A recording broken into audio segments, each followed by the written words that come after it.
నమస్తే, welcome to new TV Telugu. Telangana రాజకీయాల్లో గులాబీ పార్టీ ఇప్పుడు ప్రస్తుతం చాలా దయనీయమైనటువంటి పరిస్థితులను ఎదుర్కొంటుంది. అలాగే పార్టీలో ఉన్నటువంటి కేడర్ కూడా ఒక్కొక్కరు జారిపోవడం ఆ పార్టీలో అంతర్గతమైనటువంటి చర్చ జరుగుతుంది. ఏంటి ఇప్పుడు ప్రస్తుతం పార్టీలో ఉన్నటువంటి వారు ఒకటే మాట, మన పరిస్థితి ఏంటి, పార్టీ కనుమరుగైపోయే అవకాశాలు ఎక్కువగా ఉన్నాయనే చర్చ జరుగుతుంది. అలాగే పార్టీలో ఉన్నటువంటి ముఖ్యమైనటువంటి నేతలంతా పక్క పార్టీల వైపు చూస్తున్నారు, క్యూ కడుతున్నారు. దాదాపు మొన్న జరిగినటువంటి ఎన్నికల్లో గెలుపొందిన ఎమ్మెల్యేల్లో 10 మంది ఎమ్మెల్యేలు కాంగ్రెస్ పార్టీలో చేరారు.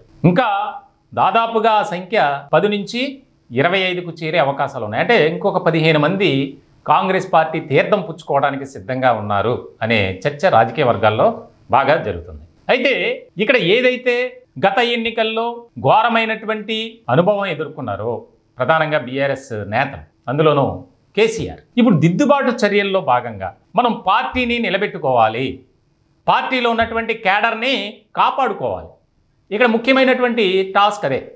ఎందుకంటే రానున్నటువంటి రోజుల్లో బీఆర్ఎస్, ముఖ్యంగా గులాబీ పార్టీ అనేది కనిపించకూడదు, వినిపించకూడదు. ఇదే మాట కాంగ్రెస్ నాయకులు చెబుతున్నారు పదే పదే. ఏ బహిరంగ సభలో చూసినా బీఆర్ఎస్ పని కేల్కతం, దుకాణం బంద్, ఇదే మాట వినిపిస్తుంది. ఇలాంటి తరుణంలో బీఆర్ఎస్లో ప్రస్తుతం నెలకొన్నటువంటి పరిస్థితులు ఏవైతే ఉన్నాయో వాటిని అధిగమించాలంటే పార్టీలో ఉన్నటువంటి కేడర్కు అలాగే ప్రజలకు కూడా ఒక విశ్వాసాన్ని, నమ్మకాన్ని కలుగజేయాలి. ఎందుకంటే 2001లో ఏప్రిల్ 27న తెలంగాణ రాష్ట్ర సమితి ఆవిర్భావం జరిగింది. అప్పటి నుంచి ప్రత్యేక రాష్ట్రం, ఇవన్నీ కూడా ఎన్నో ఉద్యమాలు చేశారు. ఇలాంటి క్రమంలో రాష్ట్రం ఏర్పడిన తర్వాత అధికారంలోకి రావడం, రెండోసారి మళ్ళీ అధికారంలోకి రావడం, 10 ఏళ్ల పాటు రాష్ట్రాన్ని శాసించి పరిపాలించినటువంటి కేసీఆర్కి ప్రస్తుతం ఎలాంటి పరిస్థితులు ఏర్పడ్డాయి, ఎలాంటి ప్రతికూలమైనటువంటి అంశాలు ఎదురవుతున్నాయి, ఎలాంటి ఇబ్బందులు, కష్టాలు, నష్టాలు అన్నీ కూడా పార్టీలో ఉన్నటువంటి కేడర్ ద్వారా అలాగే కుటుంబ సభ్యుల ద్వారా వీటన్నిటినీ ఓవర్కమ్ చేయాలి, అంటే అధిగమించాలి. దానికి ఏకైక మార్గం ఏంటి?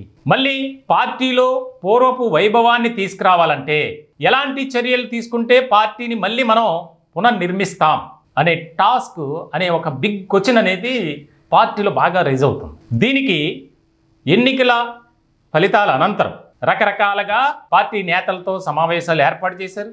వారు ఫీడ్బ్యాక్ తీసుకున్నారు. కేసీఆర్ అయితే కొంతకాలం సైలెంట్ మోడ్లోకి వెళ్ళిపోయారు. కనీసం ఎన్నికల ఫలితాల అనంతరం ప్రజలను ఉద్దేశించి కనీసం ఒక మాట కూడా మాట్లాడాల. సాధారణంగా 2 సార్లు ఆయన ముఖ్యమంత్రి, అంటే 10 ఏళ్ల పాటు రాష్ట్రాన్ని పరిపాలించినటువంటి ఘనత రాష్ట్ర ప్రజలు ఇచ్చారు. ప్రజాక్షేత్రంలో, ప్రజాస్వామ్య వ్యవస్థలో గెలుపోవటములు అనేది సహజం అని ఆయనకు కూడా తెలుసు. అయినా కూడా ఆయన ఎక్కడా కూడా బయటకు వచ్చి మాట్లాడినటువంటి పరిస్థితులు లేవు. ఇటువంటి క్రమంలో ఇప్పుడు ఎవరైతే పార్టీలో ఉన్నటువంటి ముఖ్యమైనటువంటి నేతలు ఇచ్చినటువంటి ఫీడ్బ్యాక్ ఉందో ఆ ఫీడ్బ్యాక్ను ఆధారంగా చేసుకుని ఒక అంశం మీద ముఖ్యమైనటువంటి విధంగా ఫోకస్ పెట్టారు. అదే భారత రాష్ట్ర సమితిని కాస్త మళ్ళీ టీఆర్ఎస్గా మార్చాలి, తెలంగాణ రాష్ట్ర సమితి. ఆ పార్టీ పేరు మార్చడం వల్లే ఈ రకమైనటువంటి పరిస్థితులు ఏర్పడ్డాయి అని ప్రధానమైనటువంటి చర్చగా జరిగింది, ముఖ్యంగా గులాబీ వర్గాల్లో. ఇటువంటి క్రమంలో 2022 అక్టోబర్ 5వ తేదీన టీఆర్ఎస్ను బీఆర్ఎస్గా మారుస్తూ ఒక కీలకమైనటువంటి నిర్ణయం తీసుకున్నారు. అప్పటి నుంచి పార్టీ పతనమైనటువంటి పరిస్థితుల్లోకి వెళ్ళిపోయింది అనేది అప్పుడే వినిపించింది. ఈ అక్టోబర్ 5 వస్తే పార్టీ పేరు మార్చి 2 ఏళ్ళు పూర్తవుతుంది. ఈలోపే దానిని మనం ఓవర్కమ్ చేయాలి. పార్టీ పేరును మార్చడం ద్వారా ప్రజల్లో ఒక రకమైనటువంటి విశ్వాసాన్ని మనం తీసుకువెళ్ళగలుగుతాం అనే ఆలోచనలో యోచన చేస్తున్నారట కేసీఆర్. అది ఎంతవరకు సాధ్యమవుతుంది?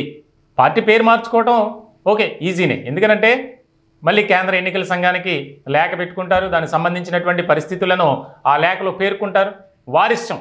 పార్టీ పేరు మార్పులు చేర్పులు అనేది ఆ పార్టీ సంస్థాగతమైనటువంటి అంశం. అలాగే పార్టీ అధినేతగా వారు తీసుకునే నిర్ణయం, దానికి ఎవరు కూడా, ఏ అధికారి కూడా అబ్జెక్షన్ పెట్టరు. ఇటువంటి సందర్భంలో మళ్ళీ కేంద్ర ఎన్నికల సంఘానికి మనం లేఖ రాయాలి, న్యాయ నిపుణుల సలహా తీసుకొని. రానున్నటువంటి రోజుల్లో స్థానిక సంస్థల ఎన్నికలు, రకరకాలుగా చిన్నపాటి ఎన్నికలు ఏదోటి వస్తూనే ఉంటుంది.